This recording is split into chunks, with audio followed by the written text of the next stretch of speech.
Hey everyone, welcome back.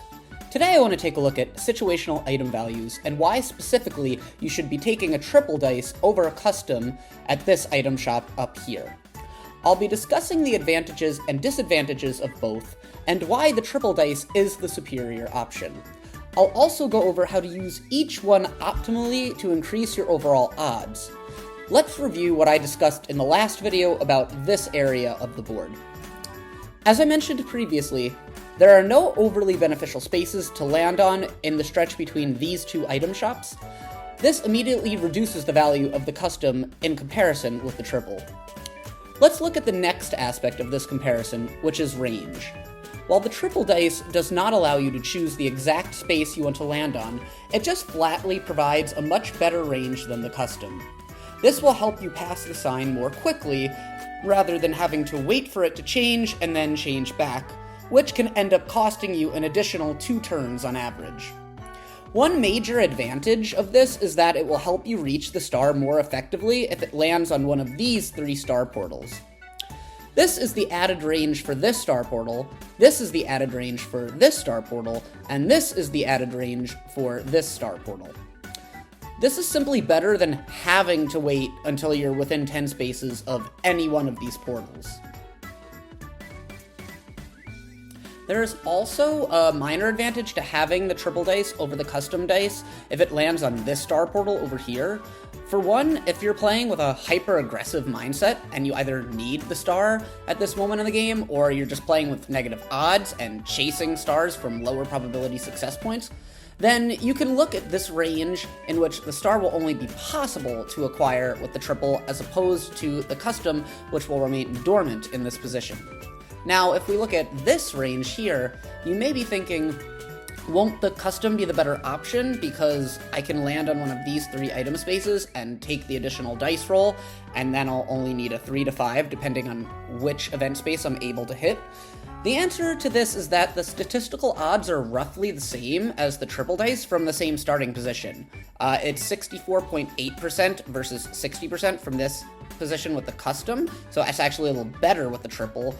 It's 71.7% with the triple versus 70% with the custom from this position. And then this position, the custom is technically better with this specific space.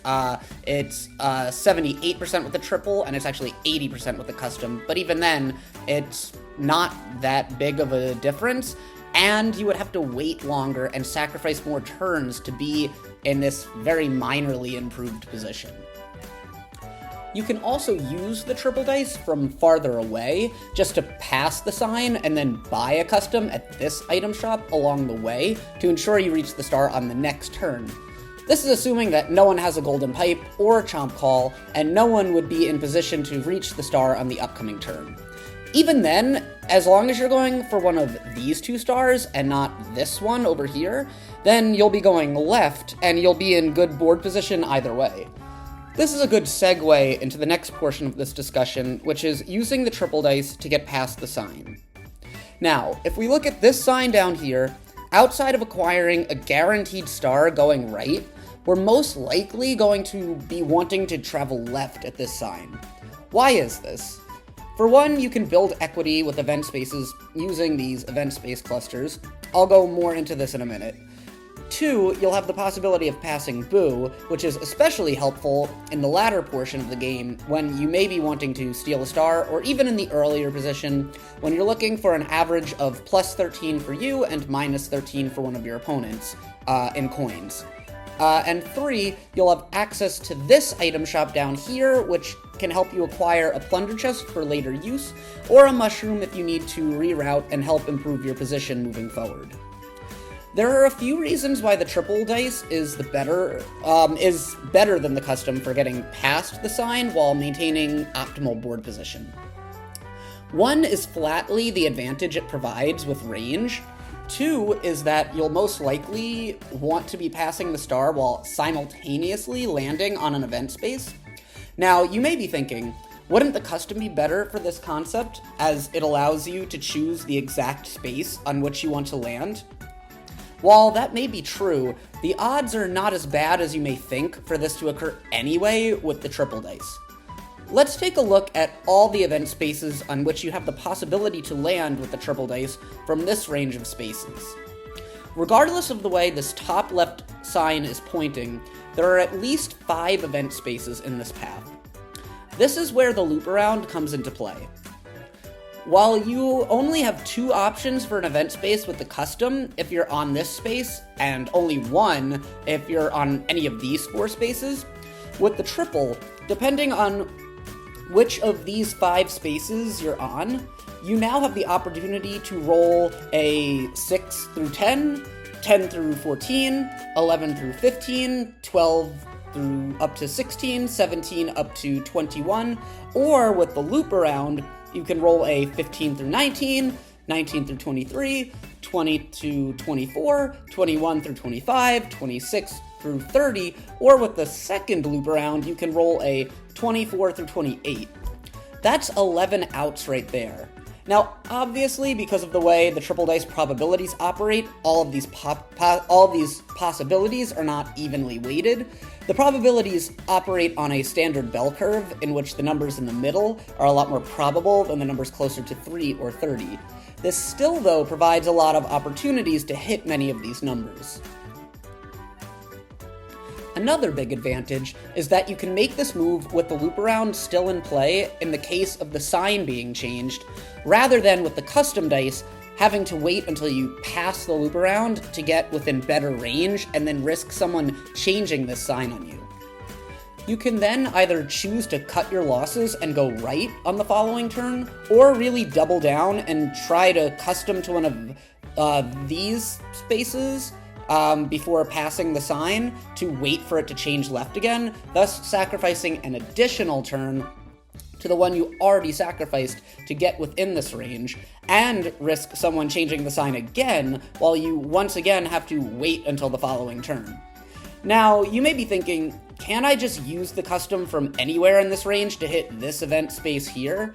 The answer is technically yes, but then you risk the same thing with someone potentially changing the sign before you have the opportunity to go left on the following turn. You can check the board first and see if anyone else is in the range of hitting that event space to change the sign, or in the range of passing Monty Mole to change all 3 signs, but you have to be very careful with this, and the odds are that if someone is holding a triple dice, that they're technically in range to change the outcome of that sign in at least one of those 2 ways, if not both. This means that most of the time you're taking at least somewhat of a risk, if not a substantial risk, by using your custom dice to land on this event space and then wait until the following turn to pass the sign. The general rule of thumb is that you shouldn't be using a custom dice on a single event space while simultaneously risking or sacrificing board position. This is why you generally shouldn't be planning to hit this event space, and why these 3 are much better options. Especially because you're also able to get an additional dice roll or coins. A better move with the custom from this range is to roll to one of these 3 spaces, which you won't have the opportunity to do from this last space in the range, and even then you're minimizing your upside because you would most likely pass the sign anyway with the triple dice, and then you would also have the additional opportunity to land on an event space past it. With the custom from this range, you're kind of capping yourself by not giving yourself this additional upside.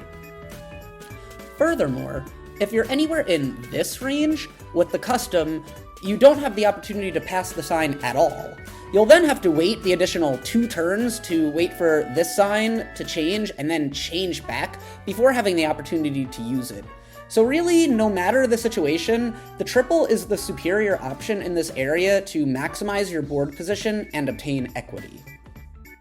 One key thing to note is that I mentioned in the other video that if the sign gets changed on you, you can use a cursed dice block on yourself to help wait until the next turn and then use the triple dice when the sign is once again pointing left. Be careful with this, as you don't want to be doing this while simultaneously passing the loop around. If you're on one of these 3 spaces, the better option would be to roll the normal dice block and then use the loop around to get as far back into position as possible to use your triple dice on the following turn. If you happen to find yourself in this range or this range, the cursed dice is then fine to use, but just look at the other variables before making this decision. Lastly, I want to focus on the double dice versus the custom in this range. If you're anywhere from here to here, then the custom is the superior option. But because natural gameplay doesn't always put you on the most advantageous position, it's important to look at the other scenarios. So if you're anywhere in this range, your odds to pass the sign with the double dice are as follows: 85% from this space, 79% from this space, and 72% from this space. This is objectively worse than the 100% chance you get from the custom dice, but remember, you then can't land on an event space up here. With the double dice, you have additional odds to land on an event space while passing the sign, which is what you want to be striving for, especially with the added benefits of an additional dice roll or coins. These additional odds are as follows: 27% to land on an event space from this space, 24% to land on an event space from this space, and 21% to land on an event space from this space. This additional upside alone may be worth at least consideration of the double dice. Add in the fact that the custom dice won't allow you to even pass the sign from this range, whereas the double dice still gives you a 36% chance from the end of this range. I'm not necessarily saying the double dice is superior to the custom dice in this position. I'm simply saying there are certain benefits the double dice may provide. Also, because you can use the loop around, your downside of being aggressive isn't quite as bad. Yes, you will have to sacrifice additional turns, but not as many as having to go all the way around the board again. Let's go back to the analysis of star portals. 4 interesting star portals are the ones here, here, here, and here. All 4 of these stars are past a second sign, and thus presents the question, what if the first sign is pointing in the direction of the star, but the second sign is not? Would the custom dice be better in this position? Let's take a look at this for a minute. You theoretically could use the custom dice to custom past the first sign to a space that's before the second, which would for the first time be more effective in pursuing the star than the triple dice. The problem with this is that you're still playing with this passive mindset and allowing an extra turn for something to go wrong, whether it be the sign changing, a golden pipe being used, a chomp call being used, someone rolling enough to get the star if they go before you on the following turn, when the sign is once again pointing in the preferred direction, someone warping with you, or one of those rare but possible Bowser shuffles. This is why it's better to be holding a triple and then simply hang on to it for later use if the signs aren't in your favor. One additional thing to remember is that you'll be passing this item shop down here, where you can purchase an additional item. You should factor this into your calculations whenever creating your plan. There are also a few more points to discuss about what to do after you pass the first sign going left, and you're interested in playing this top left sign up here. There is also a discussion on what specifically to buy when passing this item shop on your way past the first sign, and how to use it, and any other items that you possess to help you with the second sign.